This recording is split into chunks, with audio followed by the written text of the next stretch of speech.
If you want to make $1 million a year selling final expense life insurance, you have to build an agency. There's no way around it, okay? I'm going to go over here some things I ran into when I started building my agency and my team that were just extremely stressful. I hope I can help save you guys these troubles because if I knew this stuff when I started, it totally would have saved me years of struggle. I would have grown a lot faster. Even though I did grow really fast, I would have grown a lot faster. And this also bleeds into why I love Senior Life Services, because all this infrastructure is already present at SLS for team building. So first thing that you got to understand when you're building a team is recruiting is the absolute most important part of growing a team. It's the thing no one wants to do. No one wants to talk about it. It's like if you recruit too much, you're known as an MLM. And if you don't recruit at all, you're broke. That's just what it is. So there's a fine line though, but just keep in mind, recruiting, the amount of people that you recruit and onboard will determine the amount of money that your agency produces month to month over the longer term. Okay, so for instance, the reason why recruiting is so important is because you can recruit 100 agents and have zero training, and you're gonna make more money than recruiting 0 agents and having the best training. Right? So recruiting is more important, but you have to have training, of course. I'm not saying that training isn't important, but if you're building an agency, you have to recruit a ton of people, recruit in excess. So that's the number one thing that I made a mistake on, was letting off the gas in recruiting, because every time I let off the gas in recruiting saying, I'm just gonna build up and focus on the people that I have right now and let recruiting chill out, the production dropped. It would slump.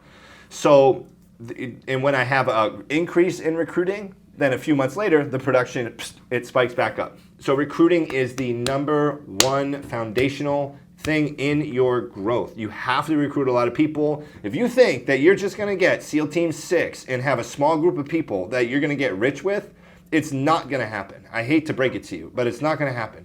I hear people all the time say, I just wanna work with quality. I'm gonna find the best rock stars out there and work with them. Dude, if you can do it, more power to you, but it's gonna take you forever. And it just doesn't make sense. You know, I love the people on my team who write 5,000 to 10,000 AP a week and now don't cause any issues. And even if someone's doing 3,000 to 5,000 AP a week, right? That's okay. Like, everyone has different goals. So it's okay to have those people on your team that aren't going to be mega as obsessed as you are. It creates a good balance and a good energy and a good vibe. As long as they're good people and they're contributing positively to the culture, hey, bring them on. So really the moral of this whole thing here that I want to go over is that part of this video is you have to keep your pedal on the recruiting gas. You have to. Recruit in excess. And next, once you bring in people to recruit, from recruiting, you have to train them. Okay, so they have to have a good training program. So this is another thing I had to implement. Not only did I have to figure out a system for recruiting, but I had to figure out a system for training. So I'm like, okay, I got all these new agents coming in. What am I gonna do to train? Now what I found myself doing at the beginning was trying to train every single person individually. And I realized, like, if any of you are really good agents on here watching this, you probably didn't get much training. And you probably figured a lot of it out on your own. I found that some of the best agents, they just kind of like research and do their own thing and then figure it out on their own. Like, they don't need like the 24/7 hand-holding. So, and that culture is just a nightmare to deal with. So like when you have these people coming in from recruiting, I would set up a structured training schedule, have group training calls every morning where you cover a different tip and say, hey, this is how we're going to apply it today, right? And this is how you can apply this today. People can learn little tidbits one at a time. I have a video training program that new agents run through for like basic training stuff on the presentation and the products. Selling over the phone is much harder to build and scale a team with than face-to-face, but it's possible. You just have to have the system and the structure in there. So once you get your agents, you got to plug them into the training. I would have everyone go through a video course first and then have daily training for new agents where you can go touch on basic topics with everyone on a Zoom call, or if you're with them in an office, then you can cover it there. And then you can also have advanced training sessions throughout the week, or like a Saturday sales boot camp. So you want to make sure that the training is there and available.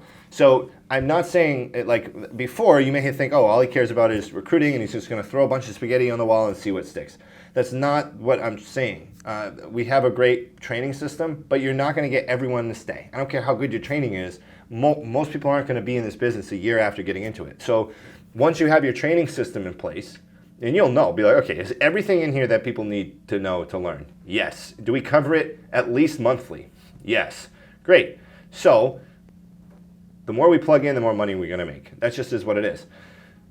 Also, you want to make sure training is something that you have to do. So you can't just have a video course and expect people to watch it and go through it. Yes, that's what I did, but I have plenty of agents who do pretty well who we had to sit there and help with through training. So you want to help them in training. You want to be as hands-on as possible when they're a new agent. So if they're putting in the effort, right? Like if someone's just dilly-dallying and they're not really putting in a lot of effort and they're like, I want to learn this, I want to learn that, I want to get involved in training, I wouldn't even mess with it. Because there's no amount of magic words or secrets that you can tell them that's going to make up for their lack of activity. So when you get the people that are there crushing it and putting in the work, and you'll see, they're like, hey, I bought this many leads, I set this many appointments, or I knocked this many doors today, or I made this many phone calls. If you're in telesales, I made this, I have this much time on the phone today.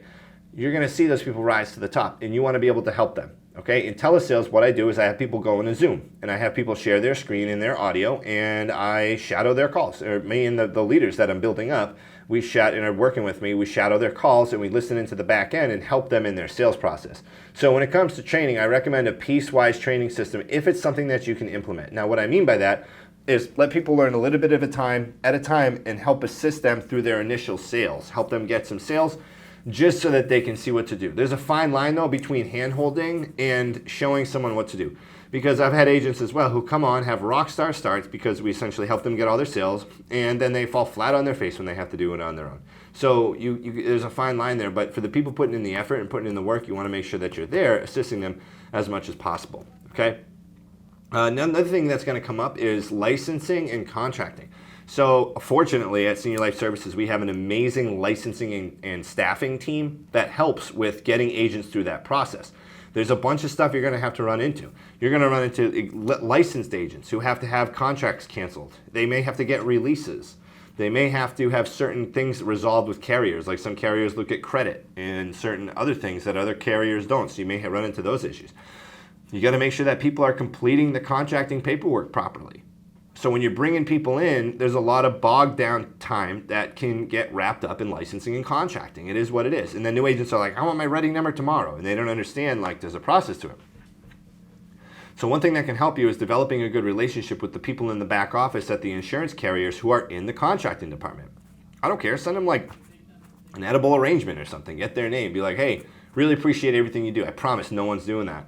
But if you do it, then they may remember you. So you can send them an email, say, hey, you think you could help get this person contracted for me? Push them to the front. Okay, it helps butter them up a little bit. So licensing and contracting can be a huge pain, and it can be chaos. So you want to hire an assistant for that, or hire a virtual assistant, right? It's a lot cheaper, and they'll probably be able to get people through the same stuff as an assistant would if someone's in the U.S. You can just get it for like a third of the price. I had to hire an assistant when I started because I had to hire an assistant for recruiting because I can't recruit and train and do the licensing and contracting and worry about all this other stuff I'm going to be going over in a minute here. So hiring an assistant was a huge part to me growing fast because I needed that to make sure that I got all the stuff done I needed to in a day. Okay, we run 132 interviews a day here, and I can't do that myself with everything else I have to do. My time is most valuable training and closing deals and recruiting too. I'm pretty good at that. But that's like my most valuable time. So I think, hey, is there anything that I can pay someone to do? And I do that, I implement that. Next thing you're gonna run into is leads, okay? Because like you gotta make sure your agents have a lead flow. Here at SLS, I don't have to worry about that. Our agents are given leads, they don't pay for a single lead. There is a smaller commission percentage. They get 50% of the annual premium plus bonuses. But they get a CRM. Another thing too, if you're in telesales, you got to worry about CRM, setting a CRM up for your agents. A complete other nightmare. So, like, all right, my agents here get a CRM when they start. They get an unlimited amount of leads. They get all the plug-in support and Zoom calls and everything else. Like, the structure is there. I don't have to worry about anything. The back office handles all that stuff. That was an insane weight off my shoulders. Because I was worried about leads, I was worried about licensing and contracting, I was worried about setting up a CRM, I was worried about making sure they get licensed, I was worried about running interviews, I was worried about this person complaining about this that really didn't even matter. So that's like, the agency now handles all that for me, but this is stuff you're gonna run into when you're building a team. This is like real stuff, and it can put you out. And building a team is harder than selling. Selling's easy. Once you build a team, you're like, man, selling's the easy part. But it is more rewarding financially. And the cool thing too, you get to help people develop into, I mean, it's awesome watching people grow and blossom into like these rock stars. And I love seeing it. Which brings me to the next part of it, leadership development. So most people who get into team building, they're super motivated, very efficient people, and they're process oriented, they're systematic, and they are producers. So one thing that can happen when you get into the position is you can think that everyone thinks like you, but that's not the case. So you have to learn different personality types, and you have to learn to really truly want what's in someone's best interest. Instead of like, how much money can I make off this person's production? You want to think like, how can I help this person make as much money as possible? So it's a different perspective. Like, you want to look at it from like, how can I help build this person up? Now, after you've been doing it 6 months to a year, you're going to have some people that shine and stick out. Those are the people that you're going to want to develop into leaders. And that's the next level of leadership that you get into when you're helping people become leaders themselves and helping duplicate yourself and be like, hey, I want to grow this person into what I'm growing into. And what that comes with, though, is earning a smaller override off of those people as they grow, and you help them build up their teams. And you share with them the same stuff that you ran into, and you help them through those problems. So that's what I do. For all of my people that I'm trying to help with growing a team, I take care of all the recruiting. I take care of all the job board stuff. I do all of that for them. And it's just like, hey, we got this person, signed up for the licensing course, here you go. Or this person's licensed, they went through training, ready to rock, here you go, they're on your team. And yes, my percentage, my spread override on each person is smaller. But historically, if you look at the business, the people who make the most money typically have the lowest spreads, right? They're just getting a small piece of a massive ocean instead of a big piece of a puddle, or the whole puddle. So you got to look at it from that perspective, and you want to look at it as like, hey, if I can get this person under me making a lot of money, they're going to stick around. But it's also good. It's like, man, I changed this person's life. It's just your perspective on it changes a little bit. So group engagement is another thing that you're going to run into. You're going to want to keep your teams engaged, and the way I like to do this is in GroupMe. It's an app that we use. It is not a good app. I do not like it at all, but we use it. I recommend Discord or Slack or Telegram or Skype. There's a bunch of different apps out there that you can use. You just want to have everybody on the same page and involved with each other. You want to be supportive. And you got to be the person showing up earlier and leaving later than everyone else most of the time. Like, people are going to want to see that in a leader, at least when you start. You don't have the right to step back and be like, well, I am like the boss now. And the hardest thing you're going to run into, too, one of the harder things is that you are going to have to still produce while you're building a team when you start. I built my team extremely fast, so I didn't really have to do that because the amount of people that I brought in, it totally compensated for that. But if you don't have a bunch of people starting in your recruiting pipeline, it's hard to balance, like, hey, I have to make sales and then train my people. You're going to take a haircut financially. Because if you're out there selling all day, you're going to have to take time away from selling to help teach other people how to sell. But what's going to happen is you're going to get a lot better at selling. I found that when I got into building, my sales skills jumped insanely because I was just teaching it. I got better and better and better at it. All right? Also, Zoom calls. I recommend having a Zoom call every single day, or if you have an office, have some people come to the office every single morning, or a Zoom call every single morning to just go over like some sales tips and stuff to go to, anything, motivation. Switch it up though. Like, don't have it be all sales. Have it be other things. Like, I want everybody to share the best experience that they had this week on the phone. I want to hear like a nice client success story. Like, because sometimes you get those clients that are like, man, I love you so much. Thank you so much for helping me do this today. Get this set up. So those are good. Switch up the way the Zoom calls are structured or the meetings. Another thing you're going to have really get into is roll-up debt, chargeback protection. So I love Senior Life Services because they cover my roll-up debt. I don't pay any roll-up debt here, which is huge. That almost put me out when I started. But roll-up debt, I mean, get ready. If you're building a team and within your first year, you're gonna get smacked with roll-up debt at some point, unless you just have a small group of people. Then it may not happen. But if you're trying to grow fast, then you're gonna get hit with some roll-up debt. It's just something that's gonna come up.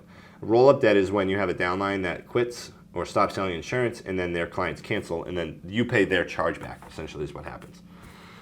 So, you want to have a structure to plug new agents into as well. Like, I like having a recommended schedule since everyone's 1099. But I say, look, if you want to make money in this business, then this is what you're going to have to do. And this comes up to a huge thing here too, setting expectations when people start.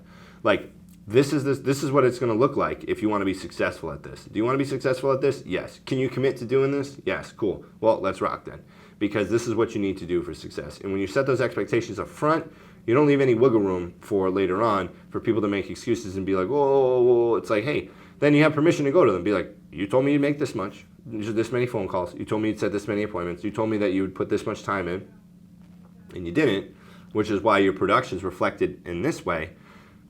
What's going on? How can I help you? And you're going to see a lot of time it's misunderstanding, not misconduct. So like I have people all the time who I think like, man, this person's just lazy, but they're not. They have something going on in their life. You know, sometimes people are lazy. It is what it is. But sometimes people don't deal with problems the same as other people do. I'm pretty good at dealing with problems. Like stuff happens to me and I just don't care. Like that's just how I am. I have to make so many decisions on a daily basis for my team and myself that, I mean, whatever. Like there could literally, like a missile could land out back and I would just be like typing on my computer. Oh, geez, there goes that building. You know, so it's like you're going to find that you're going to have to help people deal with their problems though as you're building a team. And as a top producer, if you're a big producer, you may have the same mentality as me. Like, hey, whatever, little stuff doesn't bug me. But I'm telling you, there's a lot of people out there that the little stuff will destroy. So you got to draw the line between, hey, when am I just validating this person's like nonsense? And what am I doing to really help this person out? And when you get to know your team like that, then you'll be able to establish those guidelines, and you'll be able to understand them. And that's just being a good leader. Like you want to know people's families' names. You want to know their kids. You want to know what makes them tick. You want to know like what their goals are, why they want to accomplish those things. Right? You want to know their pain points. You want to know, hey, like what can I do to help you change your life? Like if anything changed right now and completely changed your life, what would it be? What you're going to find is that money is a remedy to a lot of problems and ailments that people have. It just is. Like if they had more money, then the problems would be easier for them to deal with. So these are just some of the things that you're going to run into when you build a team. This was really just kind of weighing on my head. I'm like, man, there's so much that you have to do when you build a team that people don't even think about. So if you're independent, you're going to have to staff up. You're going to have to hire assistants. Your upline probably has their own assistants. So you're going to have to hire assistants. Me, I joined with SLS. Yeah, my commission percentage is lower, but I make way more money. Why? Because they handle all that. And it's not a headache for me. I don't have to worry about like hiring all these people and doing all this stuff and worry about leads and licensing and contracting and bonus structures and then group engagement and leadership development and chargeback protection and just having the whole structure set up. I don't have to worry about that. Like it's like, hey, you're plugged into the SLS system. Let's roll. So you know, that's why I like being at SLS. But if you're independent, you can do it too. Just keep in mind, all that stuff you're going to have to deal with or hire someone to deal with. So I hope this helped any of you building a team. It's kind of random. That I went over a lot of stuff here. But, you know, I hope that helped you, you know, with your, I hope it helped. Thank you.